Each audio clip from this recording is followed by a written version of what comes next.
Hiyo harakati ya yeye kuenda huko haikuenda vizuri,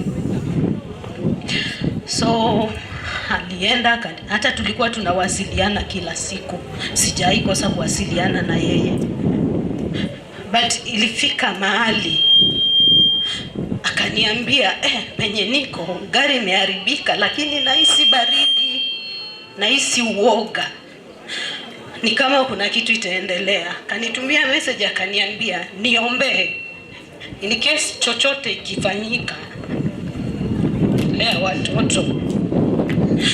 Mimi nikamwambia hebu acha kuongea vitu kama hizo.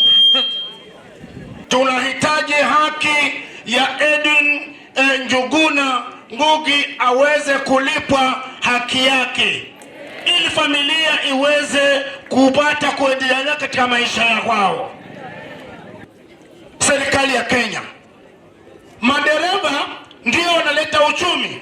Madereva wa Kenya wanapata shida katika nchi zetu za East Africa Community, especially South Sudan na Congo. Madereva wanapata shida sana matembezi yao. Madereva wanaporwa, madereva wanauliwa, madereva wanapigwa. Changamoto nyingi madereva wetu wanapata wakiwa ndani ya hizi nchi. Tumefanya migomo kwa ajili serikali yetu tunaona haitutambui. Serikali yetu haitutambui. The Republic of South Sudan, the Democratic Republic of Congo, safeguard our drivers. They also need to live. They are breathing. Wasudanese wanakaa hapa mpaka Eldoret wako hapa, they are moving here.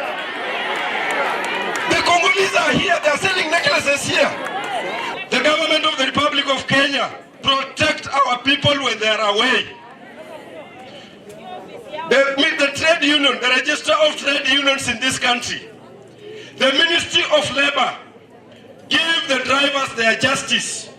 Your Excellency the President, umepanga walimu, umepanga wakulima wa miwa, umepanga madaktari, umepanga mapolisi.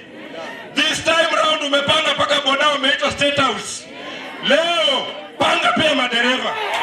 Mahali popote iko serikali, tafadhali, serikali ya rais wetu mpendwa William Samoei Ruto, tungeomba sana, ni vibaya sana mtoto kama huyu, ni mtoto mdogo sana, kukufa kifo ambacho sio chake, kwa sababu naweza kusema hicho sio kifo cha Njuguna kweli.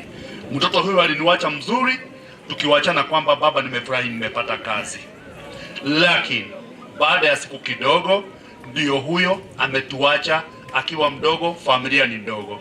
Tunaomba serikali tafadhali, pahali popote mlipo, saidieni. Kuna watoto wadogo hapa ambao wanahitajika kusoma. Watoto hawa bado wamewachwa mayatima wakiwa wadogo sana. Tungeomba serikali mahali popote ilipo isikilize kilio cha familia. Nitaenda kuifuatilia kuona kuwa huyu kijana haki kwa hiyo familia inatimizwa.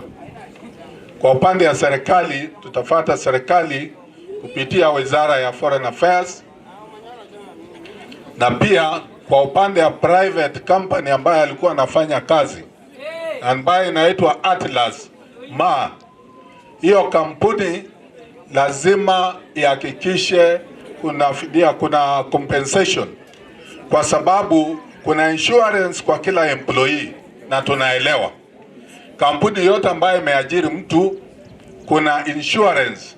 Akienda mahali kama hapa ambayo ni hatari, lazima iwekwe compensation. Kwa hivyo tunaenda kufuatilia njia hizi mbili.